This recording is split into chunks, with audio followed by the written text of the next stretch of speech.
Me llamo Eduardo. Tengo 42 años y hasta hace poco chambaba en una constructora en Oaxaca. La vida era dura, pero ahí la iba llevando. Nunca me imaginé que un accidente en la chamba lo cambiaría todo. Fue horrible en el momento, pero resultó ser una bendición disfrazada.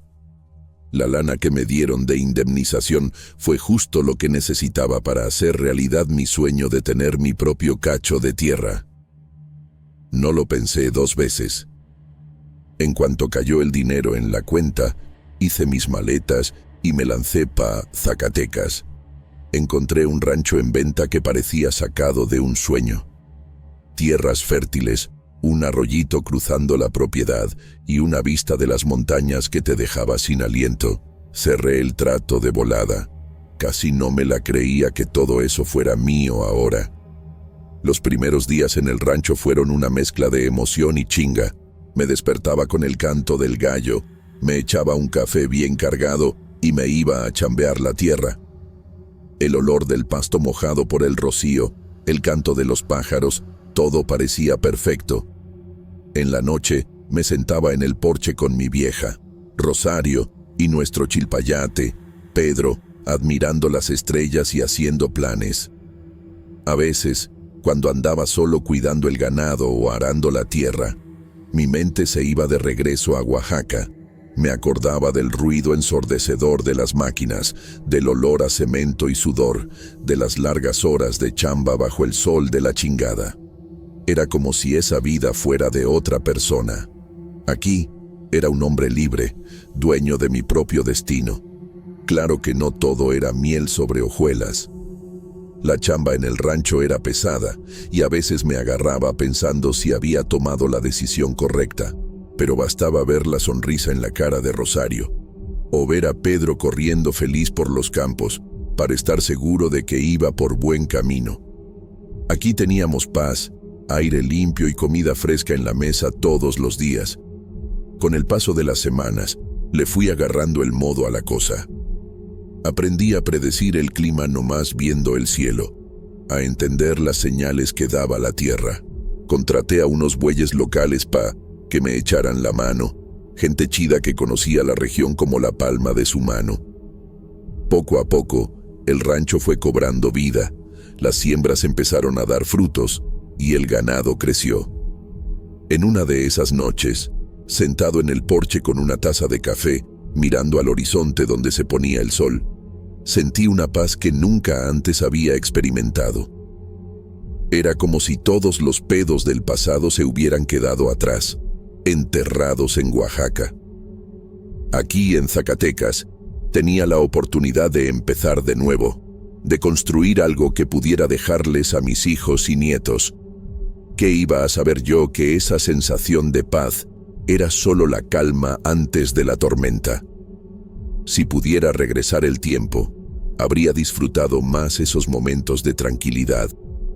Porque pronto, muy pronto, mi vida se iba a poner de cabeza de una manera que jamás me hubiera imaginado. Pero esa noche, sentado ahí con mi familia, era solo un hombre agradecido por la segunda oportunidad que la vida me había dado. El rancho iba viento en popa, pero necesitaba otra mano para la chamba. Fue entonces cuando apareció Miguel. Un día caluroso de verano, tocó a la puerta del rancho buscando jale.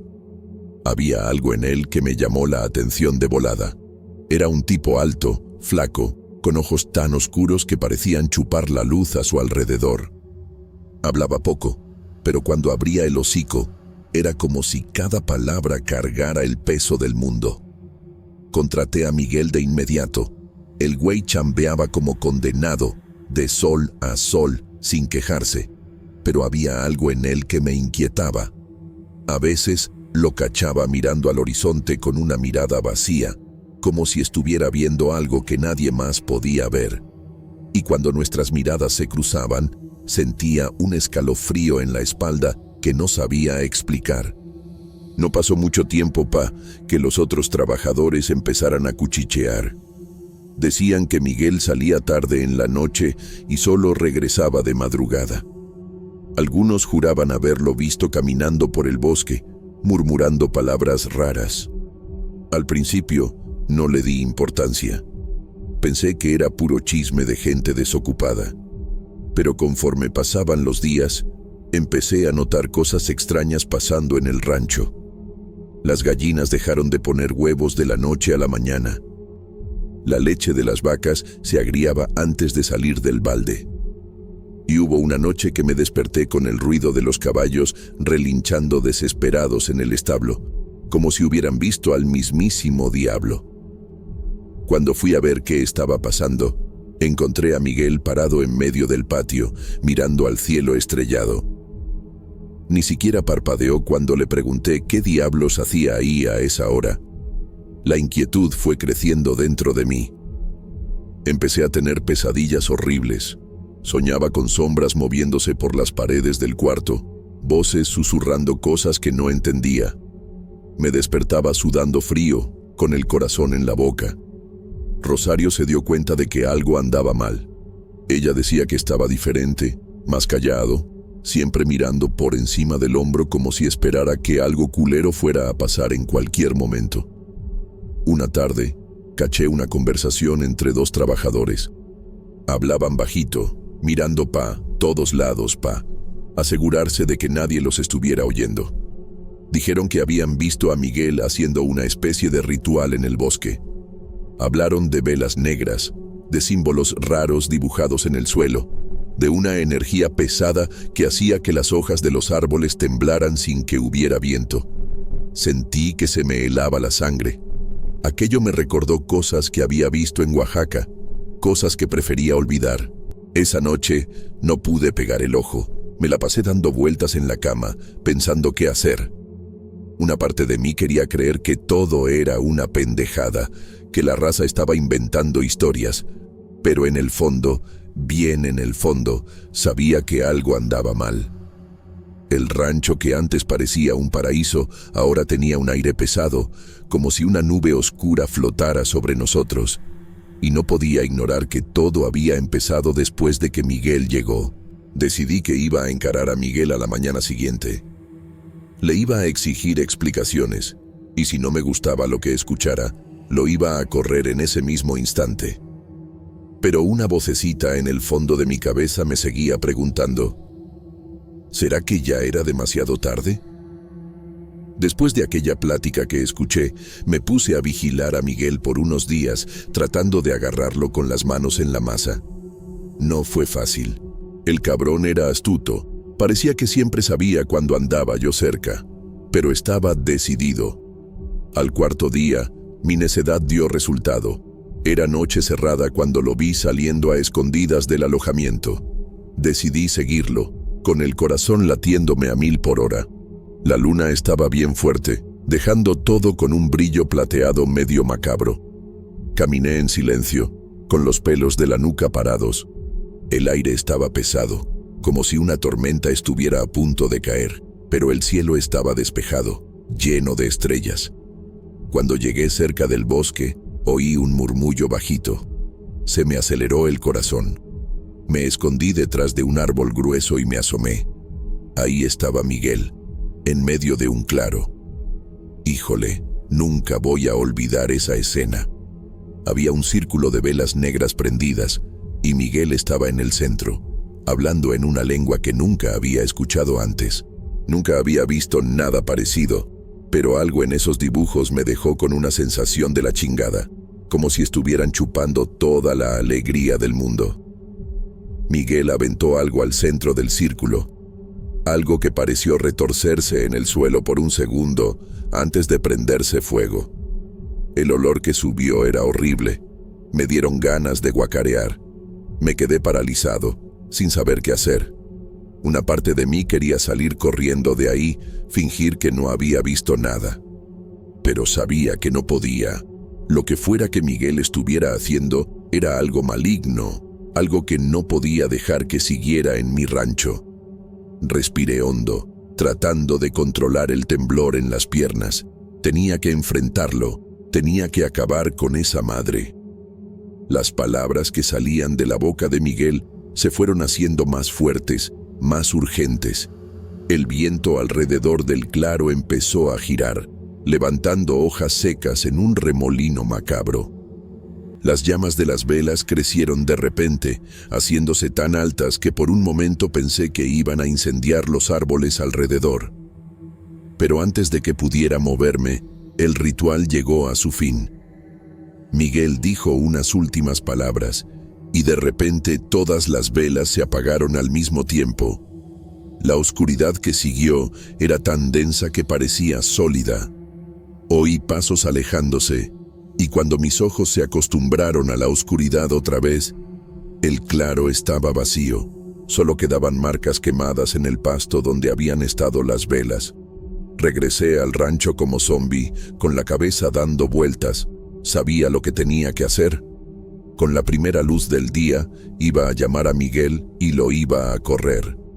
No quería explicaciones, no quería excusas. Solo lo quería lejos de mi tierra, de mi familia. No pegué el ojo el resto de la noche. Me quedé esperando a que saliera el sol, ensayando en mi cabeza lo que le iba a decir a Miguel. Cuando los primeros rayos de luz empezaron a asomarse, salí decidido al alojamiento de los trabajadores. Encontré a Miguel saliendo, como si nada hubiera pasado. Me miró con esos ojos profundos, y te juro que sentí un escalofrío recorrerme la espalda. «Miguel, necesito hablar contigo», le dije, tratando de mantener la voz firme. Él solo asintió, sin mostrar sorpresa. Lo llevé a un rincón y fui directo al grano. «Mira, esto no está funcionando. Voy a tener que correrte». Esperé una reacción, una pregunta, cualquier cosa. Pero Miguel se quedó ahí, mirándome en silencio por un tiempo que pareció una eternidad. Cuando por fin habló, su voz era tranquila, casi un susurro. «Entiendo, patrón. Si así tiene que ser». Esa reacción, o mejor dicho, la falta de ella, me puso más nervioso todavía. Esperaba que se encabronara, tal vez hasta una amenaza. Pero esa aceptación silenciosa, esa mirada penetrante, me dio la sensación de que algo bien culero estaba a punto de pasar. Miguel juntó sus cosas en silencio y se fue antes del mediodía. Lo observé alejándose por el camino de tierra, una figura solitaria que poco a poco fue desapareciendo en el horizonte.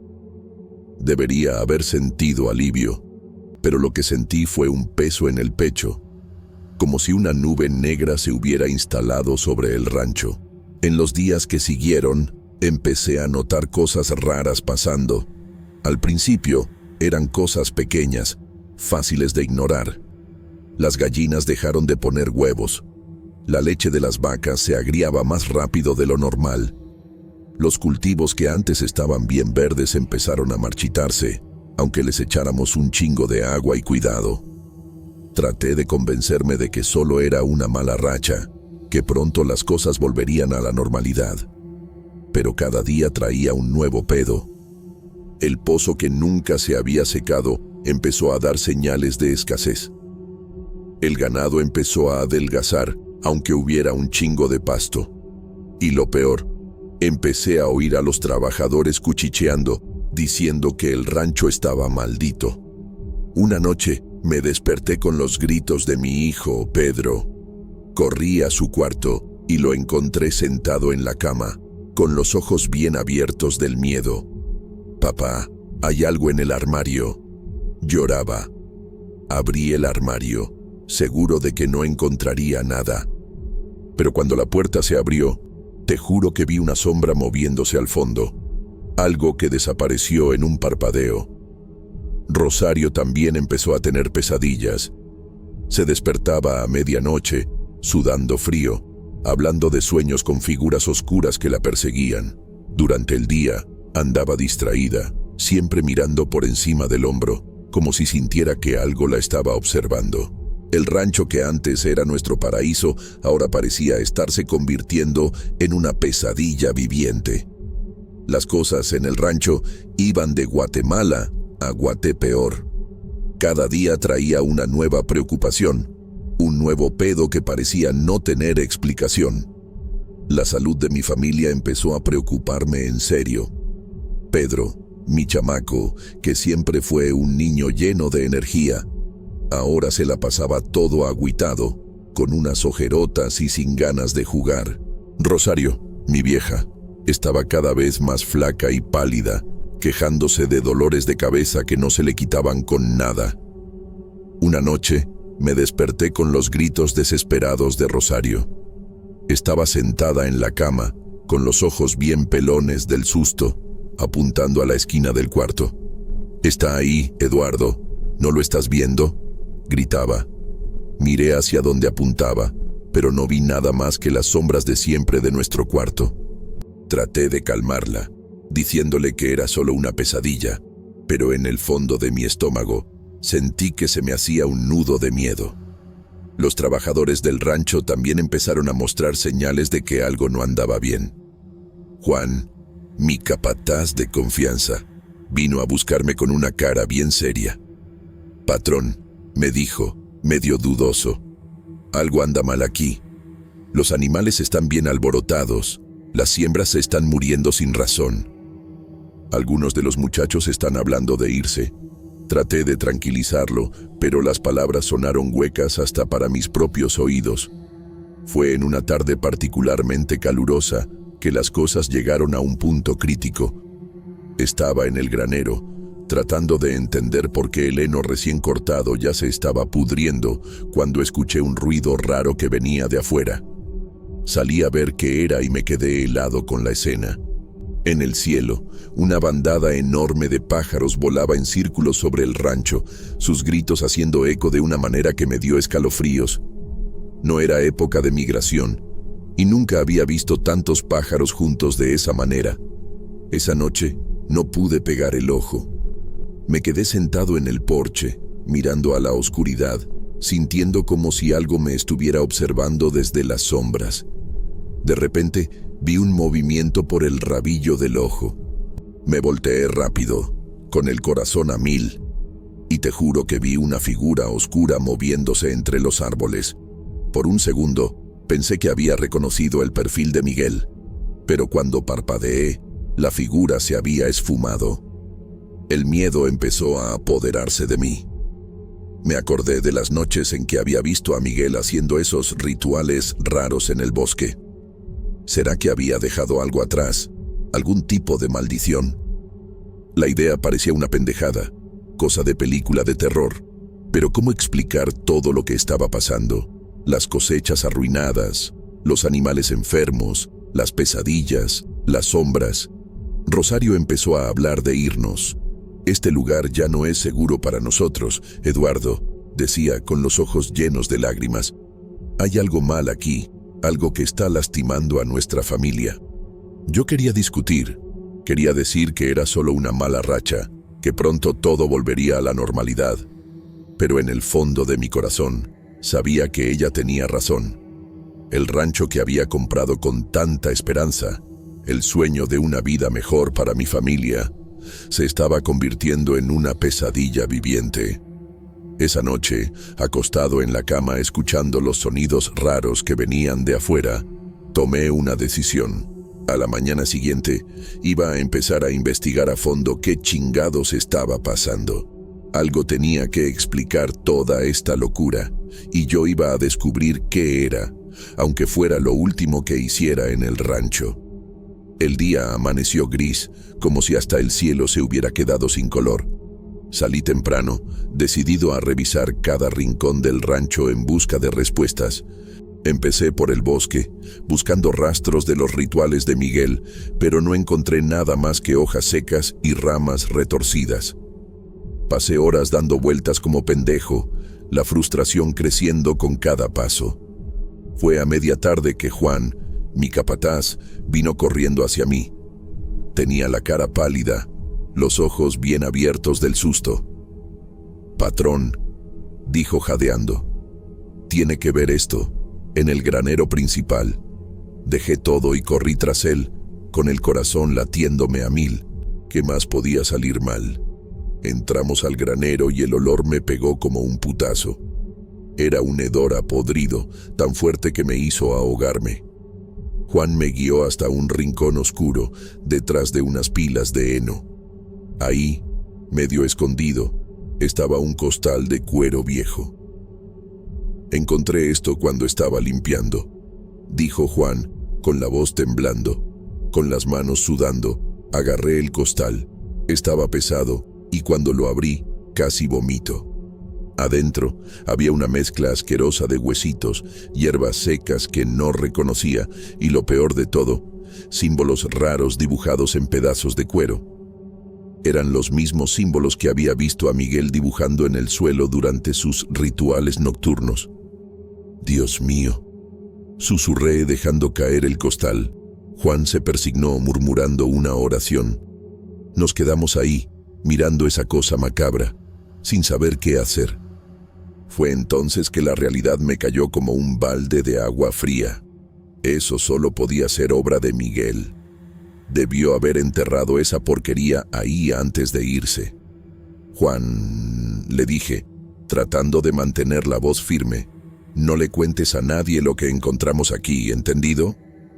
Él asintió, todavía pálido, y salió apurado. Me quedé solo en el granero, mirando fijamente ese costal maldito. Mi mente daba vueltas, tratando de entender el porqué. ¿Por qué Miguel habría dejado esto atrás? ¿Era algún tipo de venganza por haberlo corrido? ¿O será que esto era parte de algún plan más grande que no lograba entender? Agarré el costal otra vez, decidido a examinarlo más de cerca. Cada detalle gritaba el nombre de Miguel. La forma en que los símbolos estaban dibujados, la elección de las hierbas, hasta el modo en que el costal estaba amarrado. Todo tenía la marca de ese hombre en el que había confiado lo suficiente como para atraerlo a mi rancho. Los recuerdos de los días en que Miguel trabajó aquí me llegaron como un chingadazo. Las miradas raras, las salidas nocturnas, los cuchicheos de los otros trabajadores. Todo tenía sentido ahora. Miguel no era solo un trabajador problemático, era algo mucho peor. Había traído algo oscuro a mi rancho, algo que ahora estaba destruyendo todo lo que había construido. Salí del granero con las piernas como de gelatina, el costal de cuero pesando en mis brazos como si fuera de plomo. Tenía que hacer algo, y rápido. ¿Pero qué? ¿Quemar esa madre? ¿Enterrarla más profundo? ¿O será que eso solo empeoraría todo? Una cosa sabía. No podía contarle a Rosario. Ya estaba bastante asustada. ¿Y si supiera de esto? Miré al cielo, buscando alguna señal, alguna orientación. Pero todo lo que vi fueron nubes negras juntándose en el horizonte, como si una tormenta se estuviera formando. Y por primera vez desde que llegué a este rancho, me pregunté si no había cometido el error más grande de mi vida al contratar a Miguel. Ese cabrón había traído una maldición a mi pedacito de paraíso, y ahora no tenía ni puta idea de cómo librarme de ella. Pasé la noche en vela, sentado en el porche con ese costal maldito a mis pies. No podía quitarle los ojos de encima, como si en cualquier momento fuera a cobrar vida y atacar. La cabeza me daba vueltas, cada pensamiento más cabrón que el anterior. ¿Qué debía hacer con esa cosa? ¿Destruirla? ¿Enterrarla? ¿O será que cualquier cosa que hiciera solo empeoraría la situación? Me acordé de todas las historias que mi abuela contaba, sobre objetos malditos y cómo lidiar con ellos podía traer consecuencias de la chingada. En ese entonces, me cagaba de risa de todo eso. Ahora, sentado ahí en la oscuridad, esas historias ya no parecían tan pendejadas. ¿Y si quemar el costal liberaba algo aún peor? ¿Y si enterrarlo hacía que la maldición se esparciera por la tierra del rancho? Cuando el sol empezó a salir, todavía no había llegado a ninguna conclusión. Rosario apareció en la puerta, con los ojos hinchados de no haber dormido bien. «Eduardo, ¿te quedaste aquí toda la noche?», preguntó preocupada. Escondí rápidamente el costal detrás de mí, forzando una sonrisa. «Solo estaba pensando un poco, mi amor. Ve a dormir otro rato. Todo está bien». Pero no estaba bien, y yo lo sabía. El rancho, nuestro sueño, se estaba yendo a la chingada poco a poco. Y ahora tenía en mis manos la prueba de que no era solo mala suerte o coincidencia. Era algo mucho peor, algo que no sabía cómo combatir. Por primera vez en mi vida me sentí completamente perdido. Fue entonces cuando se me ocurrió una idea. ¿Y si le devolvía el costal a Miguel? Al final, era de él de donde había venido toda esta desgracia. Tal vez, si me deshacía de eso, devolviéndolo a su fuente, la maldición se rompería. Era una idea bien loca, lo sabía, pero ¿qué otra opción tenía? El problema era cómo encontrar a Miguel. Se había esfumado sin dejar rastro después de que lo corrí, pero entonces me acordé. Juan, mi capataz, había mencionado una vez que Miguel era de un pueblito cercano. Tal vez, si buscaba por ahí, la decisión fue tomando forma en mi cabeza. Iría a ese pueblo, encontraría a Miguel y le devolvería esa cosa maldita. Que él lidiara con las consecuencias de lo que había hecho. Yo solo quería mi vida de vuelta, mi rancho funcionando normalmente, mi familia a salvo. Claro, una parte de mí sabía que era una idea peligrosa. ¿Y si Miguel se negaba a agarrar el costal de vuelta? ¿Y si hacía algo peor? Pero estaba demasiado desesperado para preocuparme por los riesgos. Cualquier cosa era mejor que quedarme parado, viendo cómo todo lo que amaba era destruido por una fuerza que no entendía. Entré a la casa decidido. Le dije a Rosario que necesitaba resolver unos asuntos en el pueblo. Odiaba mentirle, pero ¿cómo explicarle la verdad? ¿Cómo decirle que estaba a punto de buscar al hombre que posiblemente había maldecido nuestra tierra? Agarré la troca, puse el costal en el asiento del copiloto y me fui. El sol apenas había salido y la carretera estaba desierta. Mientras manejaba, no podía dejar de mirar el costal. Parecía palpitar con energía propia, como si supiera lo que estaba planeando. Me estacioné en la plaza central, si es que se podía llamar plaza a ese pedazo de tierra.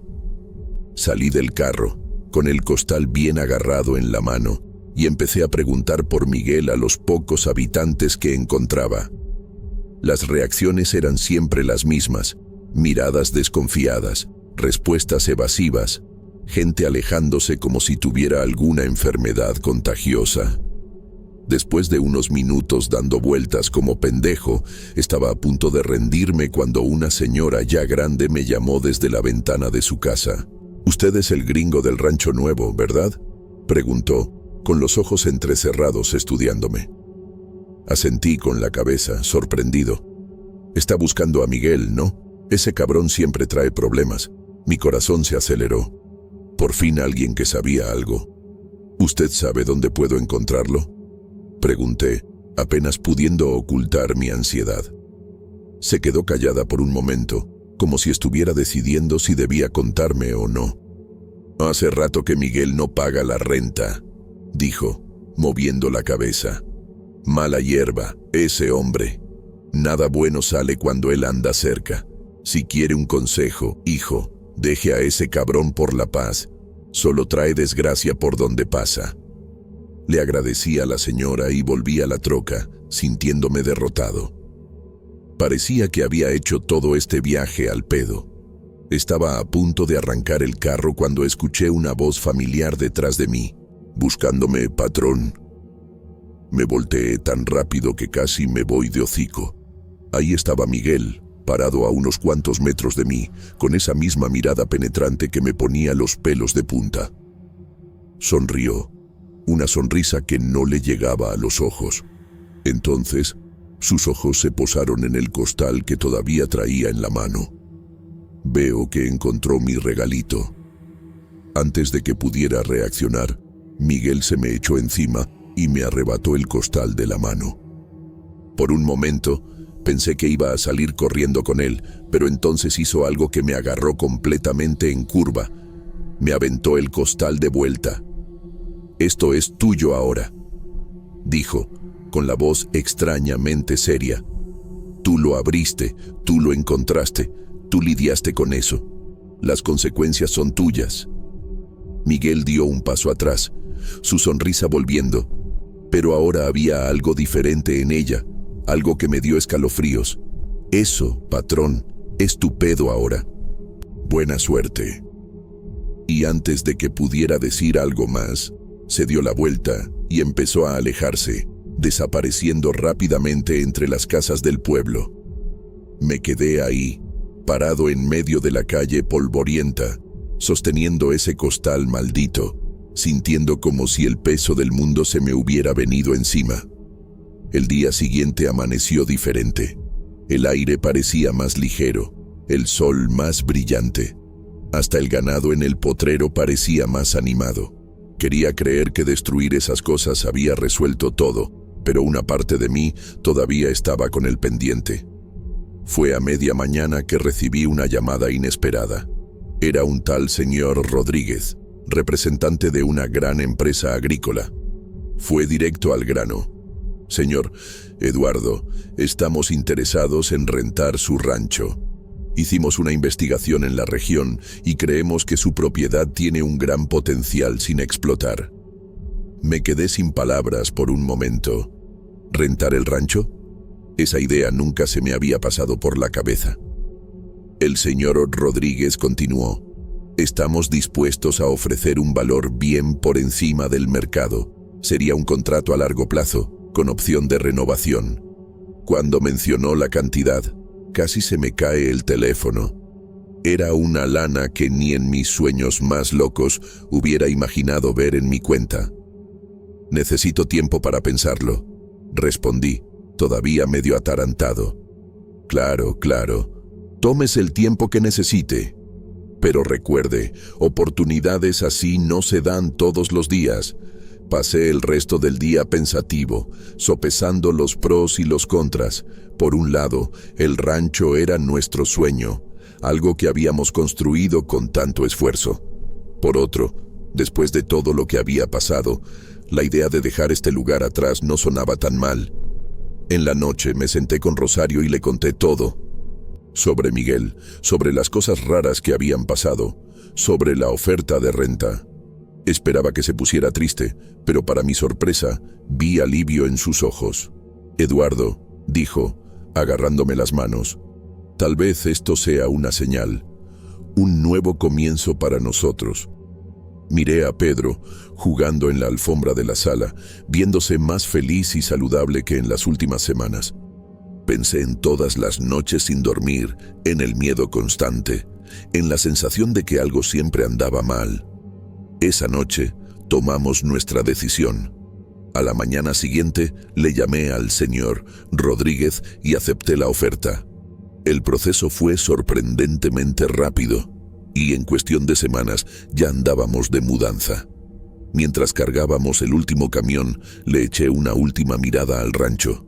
Una parte de mí todavía se preguntaba si todo aquello había sido real o si solo era producto de mi imaginación. Pero viendo a Rosario y Pedro, sonrientes y emocionados con la perspectiva de una nueva vida, supe que había tomado la decisión correcta. Moví la cabeza, alejando ese último pensamiento inquietante. Frente a mí estaba una nueva vida, una nueva oportunidad.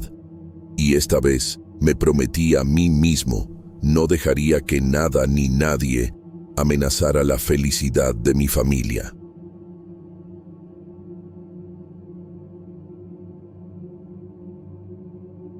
Me llamo Adriana, tengo 32 años y jalo como analista de marketing en una empresa de tecnología en Zacatecas, México. Antes de la pandemia, llevaba una vida bastante normal. Salía con amigos, iba al cine, echaba caminatas por los parques de la ciudad. Pero todo cambió cuando llegó el virus. De repente, me vi encerrada entre las paredes de mi depa, día tras día, semana tras semana. Al principio, pensé que sería temporal, que pronto volveríamos a la normalidad. ¡Qué pendeja! No sabía que esos días de encierro se volverían meses y los meses años. El silencio de mi depa, antes un refugio después de un día pesado en la oficina, se volvió insoportable. Las videollamadas reemplazaron las juntas en persona, y mi único contacto con el mundo exterior era a través de la pantalla de la compu. Poco a poco, sentí que mi energía se iba a la chingada, como si el encierro me chupara la vida. Traté de mantener una rutina, hacer ejercicio en casa, meditar, pero nada parecía llenar el vacío que crecía dentro de mí. Las noches se hicieron más largas, y el sueño, antes tranquilo, se llenó de pesadillas e insomnio. Perdí la cuenta de cuántas veces me cachaba mirando por la ventana, observando las calles vacías allá afuera. El mundo parecía haberse detenido, congelado en el tiempo. Mis vecinos, antes tan ruidosos y llenos de vida, ahora eran sombras calladas detrás de cortinas cerradas. El miedo a lo desconocido, a lo invisible, se instaló en cada rincón de mi ser. Empecé a sentir una ansiedad creciente, un pánico irracional de salir, de exponerme. ¿Y si me contagiaba? ¿Y si contagiaba a alguien? Esas preguntas me atormentaban día y noche. Mi vida social, antes tan movida, se esfumó como el humo. Los mensajes de los amigos, frecuentes al principio de la pandemia, se fueron haciendo cada vez más raros. Yo misma empecé a evitar las videollamadas, prefiriendo el encierro al recuerdo doloroso de lo que había perdido.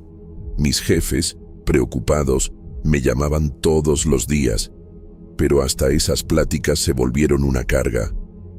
¿Cómo explicarles el vacío que sentía? ¿Cómo describir la sensación de estar atrapada en una jaula invisible? El jale, antes una fuente de realización, se volvió una rutina mecánica. Cumplía con mis tareas como un robot, sin entusiasmo, sin creatividad. Las horas se arrastraban y me cachaba contando los minutos hasta poder cerrar la laptop y hundirme en el sillón, perdida en series que ya no me entretenían. La comida perdió el sabor. Los libros perdieron el encanto. Estaba viva, pero no estaba realmente viviendo. Era como si una parte de mí se hubiera quedado atrás, en el mundo pre-pandemia. Fue en una mañana como tantas otras que vi ese correo. Mis ojos, cansados de tanto mirar la pantalla, casi lo ignoran. Pero algo en el asunto me llamó la atención. Regreso gradual al trabajo presencial. Mi corazón se aceleró. Una mezcla de emociones me invadió. Alivio, miedo, ansiedad, esperanza.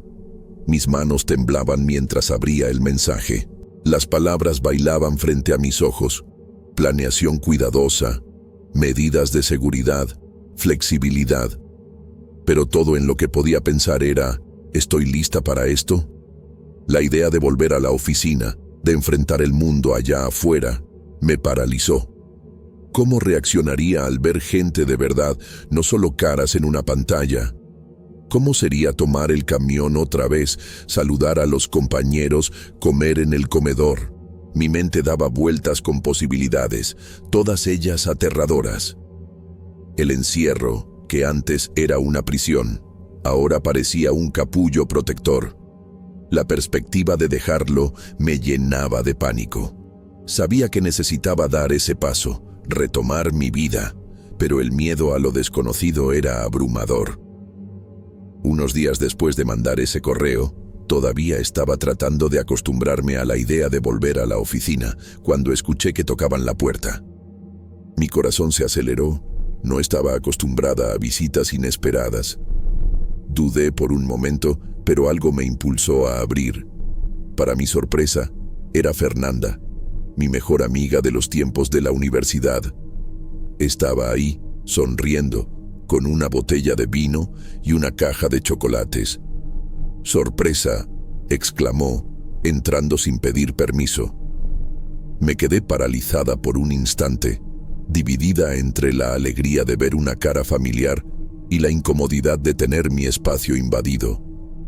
Fernanda, siempre tan llena de vida, llenó mi depa con su energía. Mientras yo todavía procesaba su presencia, ella ya estaba en la cocina, abriendo el vino y platicando sin parar sobre lo difícil que había sido encontrarme. «Te desapareciste del mapa, Adri», me dijo, entregándome una copa.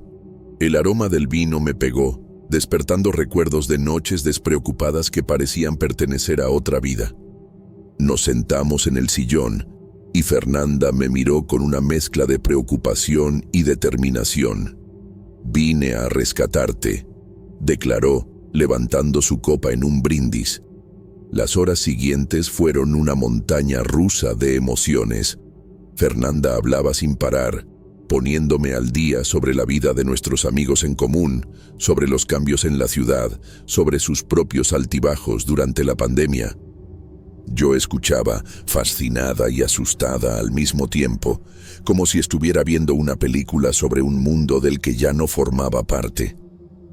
Poco a poco, sentí que las paredes que había construido a mi alrededor empezaban a agrietarse. La presencia de Fernanda era como un rayo de sol atravesando las nubes negras que se habían instalado sobre mi vida. «Ya estuvo bueno de hibernación, Adri», Fernanda declaró de repente, poniendo su copa en la mesita de centro. «Es hora de que vuelvas al mundo de los vivos». Sus palabras me pegaron como un putazo en el estómago. Sabía que tenía razón, pero la idea de salir de mi zona de confort me aterraba. Fernanda, dándose cuenta de mi duda, agarró mi celular. «Vamos a empezar despacio», dijo con una sonrisa traviesa. «¿Qué tal si probamos algunas apps de ligue?» Mi primer instinto fue negarme rotundamente. ¿Ligue? Apenas podía lidiar con la idea de volver al jale, mucho menos exponerme románticamente. Pero había algo en el entusiasmo de Fernanda que era contagioso. «Ándale, Adri», insistió, «no tiene que ser nada serio. Es solo para que te acuerdes cómo es platicar con gente nueva». A regañadientes, dejé que bajara una app en mi cel. Observé, con una mezcla de fascinación y horror, mientras creaba mi perfil, escogiendo fotos y escribiendo una descripción que me hacía parecer mucho más interesante de lo que me sentía. Conforme avanzaba la noche y el vino disminuía en la botella, me encontré riendo por primera vez en meses. Fernanda y yo nos divertimos deslizando perfiles, comentando sobre posibles pretendientes. Era como si una pequeña llama se hubiera encendido dentro de mí, un recuerdo de lo que era sentirse viva, conectada al mundo. Cuando Fernanda finalmente se despidió, ya tarde en la noche, me sentí diferente. No completamente transformada, pero como si se hubiera abierto una ventana, dejando entrar una brisa fresca en un cuarto cerrado por mucho tiempo. Esa noche, acostada en la cama, me quedé mirando al techo, repasando los eventos del día, el regreso al trabajo, la visita sorpresa de Fernanda, la app de League en mi cel. Todo parecía surreal. Una parte de mí quería volver al confort del encierro, pero otra parte, una parte que pensé haber perdido, ansiaba por más. Agarré el cel, mirando el icono de la app de Ligue. Mi dedo se quedó flotando sobre él, temblando levemente. Respiré profundo y le di clic. Las posibilidades que se abrieron frente a mí eran aterradoras y emocionantes al mismo tiempo. Mientras navegaba por los perfiles, uno en particular me llamó la atención.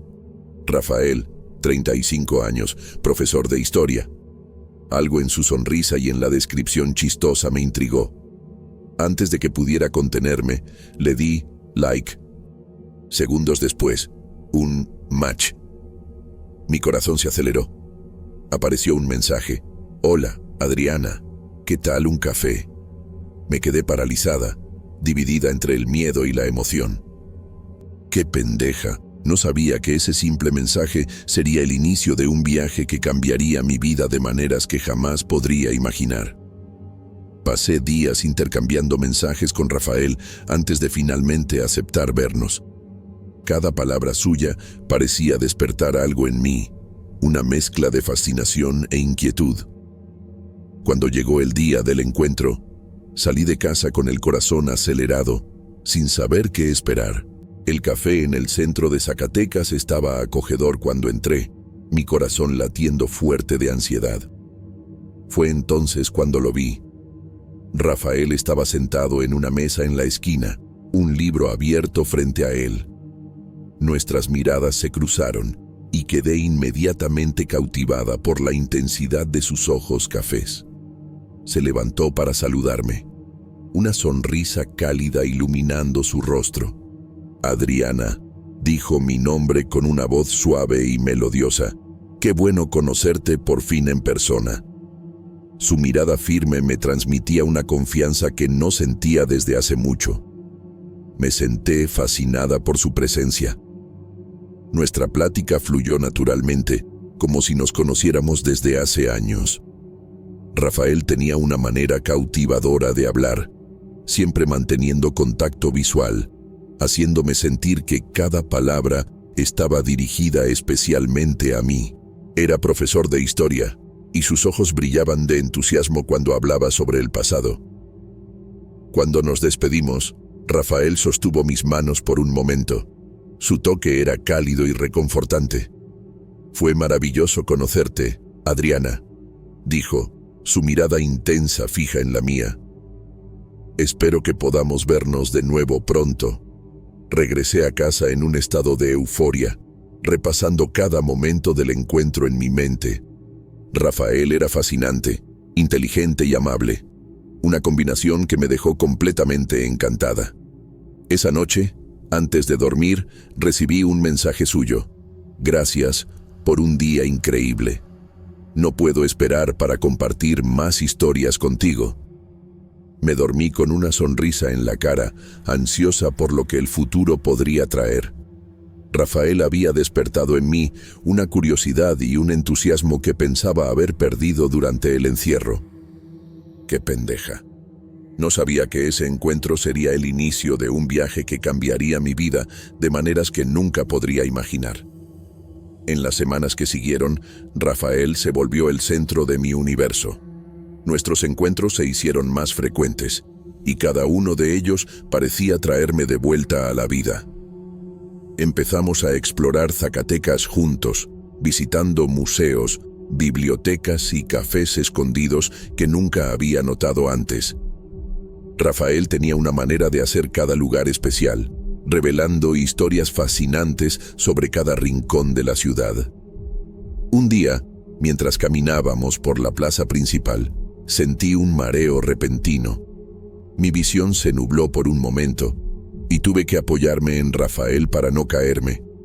«¿Estás bien?», preguntó, su voz llena de preocupación. Asentí, atribuyendo el malestar al calor del día. Pero en los días siguientes, noté que estos episodios de debilidad se estaban volviendo más frecuentes. Era como si mi energía estuviera siendo drenada lentamente. Curiosamente, siempre que estaba con Rafael, me sentía mejor. Su presencia parecía revigorarme, como si tuviera algún tipo de energía curativa. «Eres mi medicina», bromeé una vez, y él sonrió de una manera enigmática que hizo que mi corazón se acelerara. Empecé a ansiar nuestros encuentros no solo por el placer de su compañía, sino porque me sentía físicamente mejor a su lado. Nuestra conexión se profundizaba cada día. Me cachaba pensando en él constantemente, ansiando sus mensajes, soñando con nuestros momentos juntos. Era una sensación intensa, casi obsesiva, que a veces me asustaba. Yo, que siempre fui tan independiente, ahora me veía completamente rendida a este hombre que había entrado en mi vida como un huracán. «Y cuéntame más de tu casa», le pedí una vez, curiosa sobre el lugar que mencionaba con tanta reverencia. Rafael dudó por un momento. Sus ojos se volvieron distantes. «Es un lugar especial», dijo finalmente, «lleno de historia y energía. Un día te lo mostraré, cuando sea el momento adecuado». Había algo en su voz, una mezcla de orgullo y precaución, que agudizó aún más mi curiosidad. Una tarde, mientras paseábamos por los alrededores de la ciudad, vimos la colina donde estaba la casa de Rafael. Era una construcción antigua, imponente, que parecía vigilar la ciudad desde arriba. «Es ahí», señaló, con un brillo extraño en sus ojos. Sentí un escalofrío recorrer mi espalda, una mezcla de emoción y aprensión. Algo me decía que esa casa guardaba secretos que cambiarían mi vida para siempre. Conforme pasaban los días, noté cambios sutiles en mí misma. Mis intereses empezaron a alinearse más con los de Rafael. Comencé a devorar libros de historia y mitología, fascinada por leyendas antiguas que antes no me interesaban. Mi personalidad, antes tan firme, se volvió más maleable, más sumisa a las sugerencias y opiniones de Rafael. Era como si él me estuviera moldeando lentamente, y lo más aterrador era que no me importaba. Una noche, mientras cenábamos en un restaurante con vista a la ciudad, Rafael tomó mi mano sobre la mesa. «Adriana», dijo, con voz baja e intensa, «¿confías en mí?»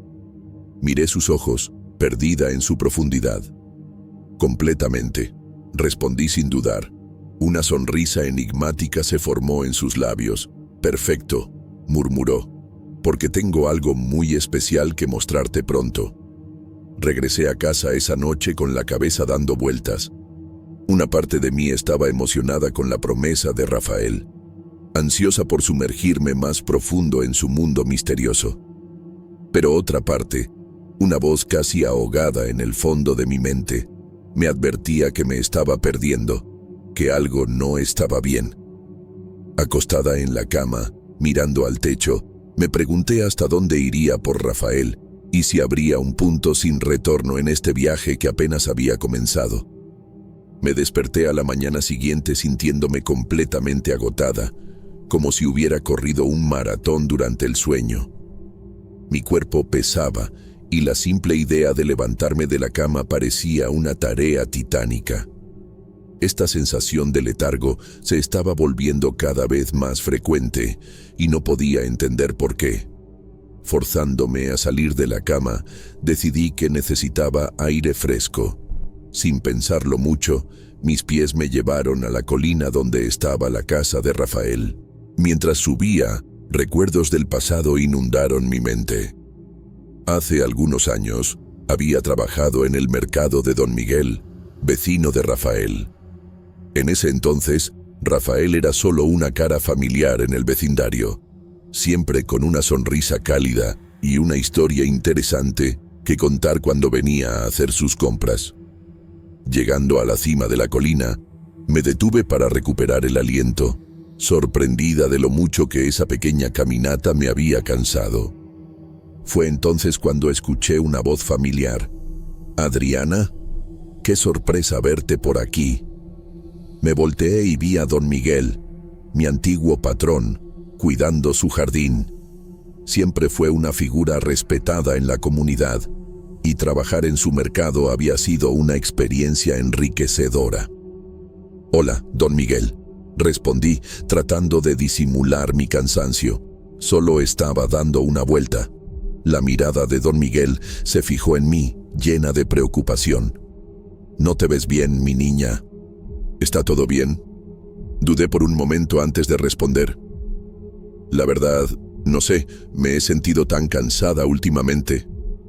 Don Miguel frunció el ceño. «Y eso empezó después de que te acercaste a Rafael, ¿no es así?». Me sorprendió su perspicacia. «¿Cómo lo sabe?». «Zacatecas no es tan grande como parece, Adriana. Las noticias corren», dijo con una sonrisa triste. «Además, vivo al lado de él desde hace años. Siempre pensé que había algo diferente en él». Sentí un escalofrío recorrer mi espalda. ¿Diferente cómo? Don Miguel se quedó callado por un momento, como si escogiera cuidadosamente sus palabras. Rafael viene de una familia antigua, con una reputación peculiar. Hay rumores sobre poderes, habilidades que van más allá de lo normal. Mi corazón se aceleró. ¿Qué tipo de poderes? Algunos dicen que pueden curar, otros hablan de control mental, manipulación de energías, respondió Don Miguel con voz baja. Lo que sé es que las personas que se involucran mucho con esa familia tienden a cambiar, no siempre para bien. Flashbacks de momentos extraños con Rafael pasaron por mi mente. Mi salud oscilante, la sensación de estar perdiendo mi propia identidad, el poder que parecía ejercer sobre mí. Adriana, continuó don Miguel, su voz llena de preocupación. Lo conoces desde hace años, desde que trabajabas en mi mercado. Piénsalo bien. ¿No ha habido cambios en ti desde que se acercaron? ¿Tu energía? ¿Tu personalidad? Me quedé ahí paralizada, mientras las palabras de don Miguel hacían eco en mi mente. Todo empezaba a tener un terrible sentido. Adriana. Don Miguel continuó, su voz ahora casi un susurro. Hay algo más que necesitas saber sobre la familia de Rafael. No son solo diferentes, son peligrosos. Sentí que mi corazón se aceleraba aún más. ¿Peligrosos cómo? Don Miguel miró alrededor, como si temiera ser escuchado, antes de continuar. Tienen un poder de manipulación y persuasión extremadamente fuerte. No es solo un carisma natural, es algo sobrenatural. Hay historias, Adriana, de personas que se involucraron con esta familia y terminaron transfiriendo todos sus bienes a ellos. Mis ojos se abrieron de golpe por la impresión. ¿Quieres decir? Sí. Don Miguel asintió gravemente. Propiedades, negocios, cuentas bancarias. Todo. Y lo más aterrador es que las víctimas parecen hacerlo voluntariamente, como si estuvieran bajo algún tipo de hechizo. Cuando finalmente se dan cuenta de lo que pasó, ya es demasiado tarde. Un escalofrío recorrió mi espalda al recordar cómo me sentía obligada a hacer todo lo que Rafael sugería, cómo mis propios pensamientos y deseos parecían alinearse perfectamente con los suyos. ¿Pero cómo es posible eso?, pregunté, con la voz temblando. Nadie lo sabe a ciencia cierta, respondió don Miguel. Algunos dicen que es hipnosis avanzada, otros hablan de magia antigua. Lo que sé es que son capaces de influir en las mentes de las personas de una forma que desafía la lógica. Me quedé callada, procesando todo lo que había escuchado. La idea de que Rafael pudiera tener ese tipo de poder sobre mí era aterradora. Adriana, don Miguel puso su mano en mi hombro, su toque gentil, pero sus ojos intensos. Necesitas ser muy cuidadosa. Si ya te estás sintiendo diferente, puede ser que su influencia ya haya comenzado. No tomes ninguna decisión importante, especialmente relacionada con dinero o propiedades, sin pensarlo muy bien antes. Asentí, sintiendo el peso de sus palabras. ¿Qué debo hacer? Mantente alerta. Cuestiona todo. Y si sientes que estás perdiendo el control, busca ayuda inmediatamente. Hay personas en la ciudad que conocen los métodos de esta familia y pueden ayudar. Bajé la colina con la mente hecha un lío, las palabras de don Miguel haciendo eco en mis oídos. La revelación sobre el verdadero alcance de los poderes de Rafael y su familia había añadido una nueva capa de miedo y urgencia a mi situación. Ya habían pasado algunas semanas desde que empecé a relacionarme con Rafael. A pesar de las advertencias de don Miguel, no podía resistirme al encanto y la amabilidad de Rafael.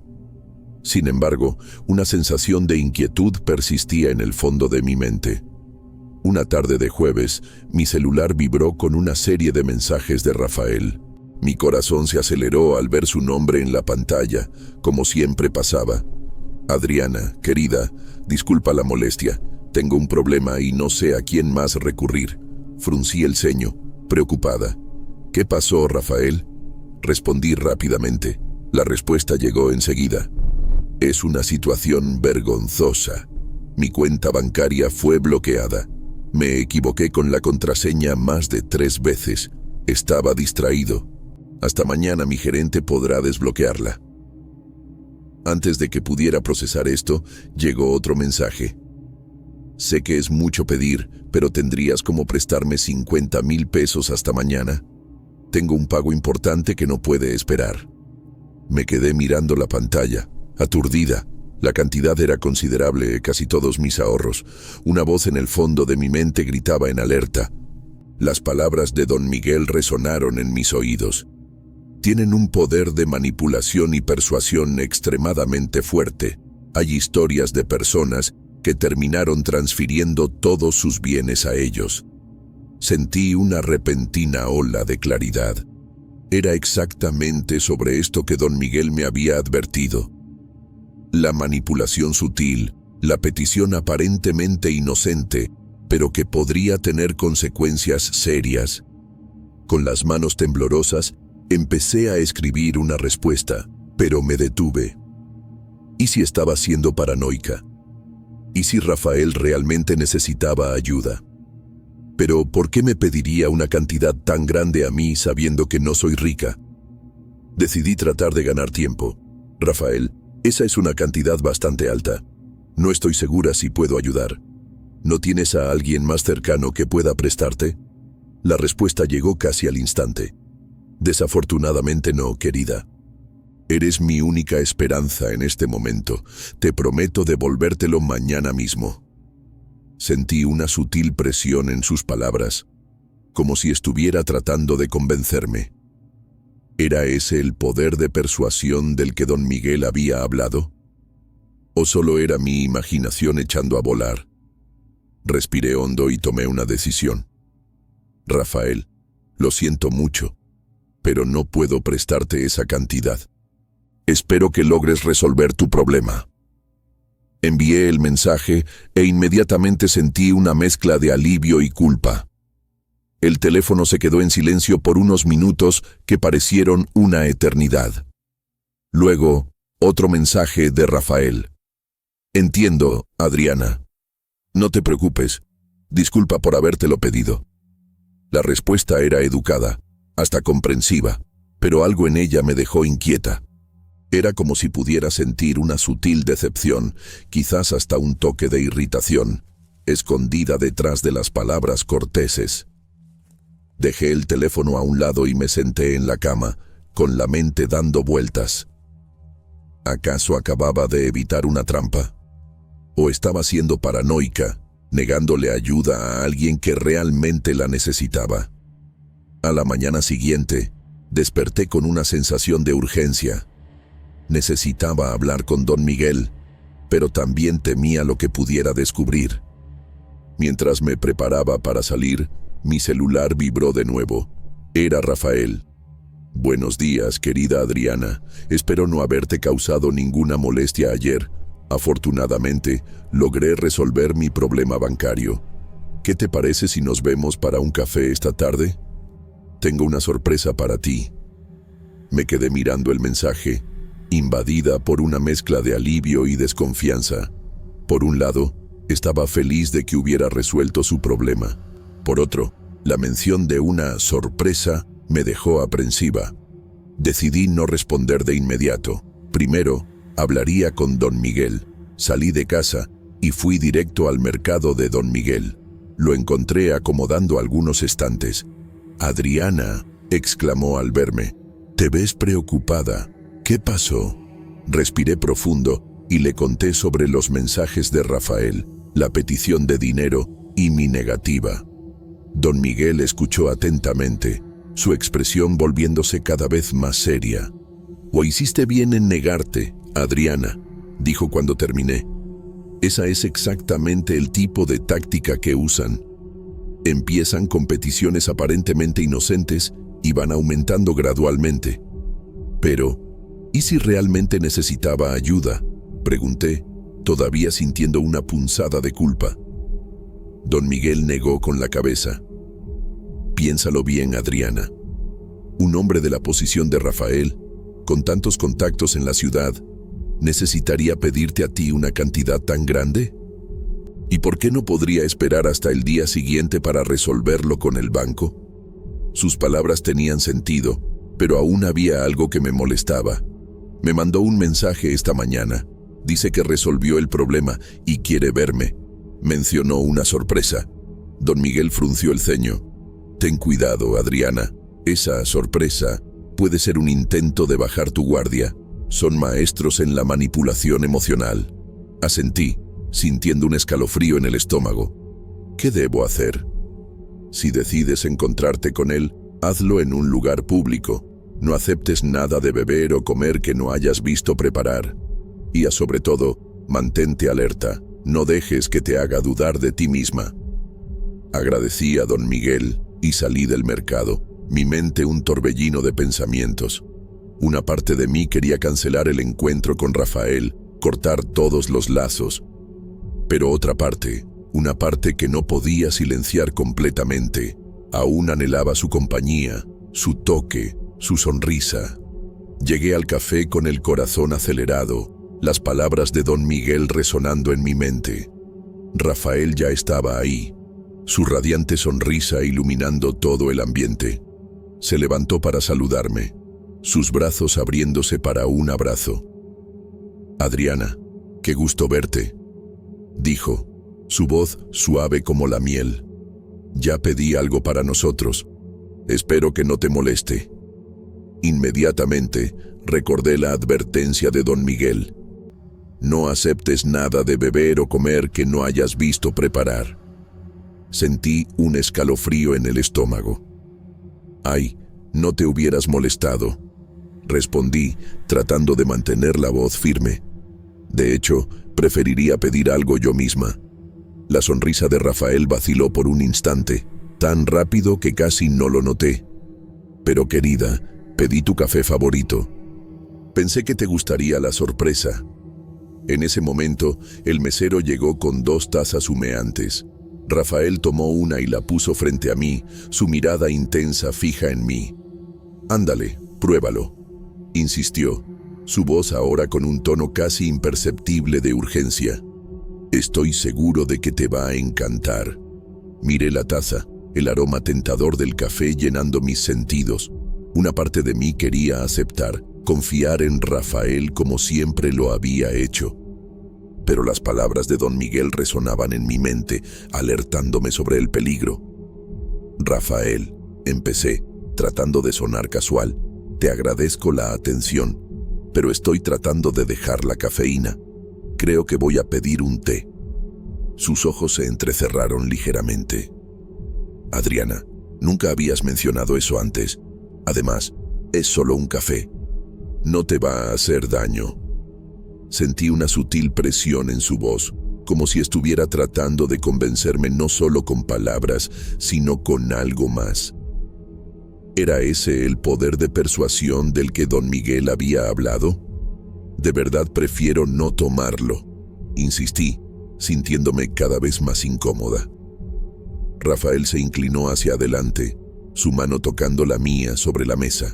En el momento en que nuestros dedos se tocaron, sentí una ola de calor recorrer mi cuerpo, seguida por una sensación de letargo. Mi mente se nubló, y por un momento olvidé por qué estaba resistiéndome. «Adriana», dijo, su voz ahora baja e hipnótica, «confía en mí. Tómate el café. Es importante para mí». Miré la taza, mi mano moviéndose casi involuntariamente hacia ella. Estaba a punto de tomarla cuando un ruido fuerte afuera del café me sobresaltó, rompiendo el trance en el que me encontraba. De repente, todo quedó claro. Rafael estaba tratando de hacerme beber algo que no había visto preparar, exactamente como don Miguel me había advertido. La realización me golpeó como un balde de agua fría. Yo tengo que irme, tartamudeé, levantándome abruptamente. Recordé que tengo un compromiso urgente. Rafael también se levantó, su expresión una mezcla de frustración y preocupación. «Adriana, espérate, no es lo que estás pensando». Pero yo ya me estaba alejando, mi corazón latiendo desacompasado. Salí del café a toda prisa, sintiendo la mirada de Rafael quemando en mi espalda. Mientras caminaba rápidamente por las calles de Zacatecas, mi mente daba vueltas. ¿Qué habría pasado si me hubiera tomado ese café? ¿Qué quería Rafael realmente? Y más importante, ¿qué iba a hacer ahora? Una cosa era segura. Las advertencias de don Miguel habían resultado ser correctas. Rafael no era quien yo pensaba que era, y estaba metida en algo mucho más peligroso de lo que podría haber imaginado. En la noche, me senté en la orilla de la cama. mi celular pesando en mis manos. Sabía lo que necesitaba hacer, pero la idea de cortar lazos con Rafael me causaba un dolor casi físico. Aún así, sabía que era necesario. Con dedos temblorosos comencé a escribir un mensaje. Rafael, después de lo que pasó hoy, me quedó claro que no podemos seguir viéndonos. Hay muchas cosas que no entiendo sobre ti y tu familia, y francamente, eso me asusta. Por favor, no intentes contactarme de nuevo. Te deseo lo mejor, pero nuestra relación termina aquí. Adiós, Adriana. Releí el mensaje varias veces antes de finalmente presionar enviar. En cuanto lo hice, sentí como si me hubieran quitado un peso de encima, pero al mismo tiempo, una profunda tristeza me invadió. Casi de inmediato, mi teléfono vibró con una respuesta de Rafael. Adriana, por favor, no hagas esto. Estás entendiendo todo mal. Déjame explicarte. Ignoré el mensaje y todos los demás que siguieron. Con lágrimas en los ojos, bloqueé el número de Rafael. En las semanas y meses que siguieron, escuché rumores sobre Rafael y su familia. Algunas personas decían que se habían ido de la ciudad, otros juraban haberlos visto en fiestas exclusivas. Pero para mí, se volvieron solo un recuerdo distante, una historia de advertencia. Poco a poco, recuperé mi energía y mi alegría de vivir. La fascinación que Rafael ejercía sobre mí se fue disipando, reemplazada por una comprensión más profunda de mí misma y del mundo a mi alrededor. Pero aprendí que hay muchas personas malintencionadas en estas calles. Buenas noches. Soy Shade y me gustaría agradecerte por haber seguido otra historia con nosotros. Cuéntanos de qué ciudad escuchas nuestras historias en los comentarios. Voy a dejar un video al final como recomendación para que lo veas. Hasta la próxima.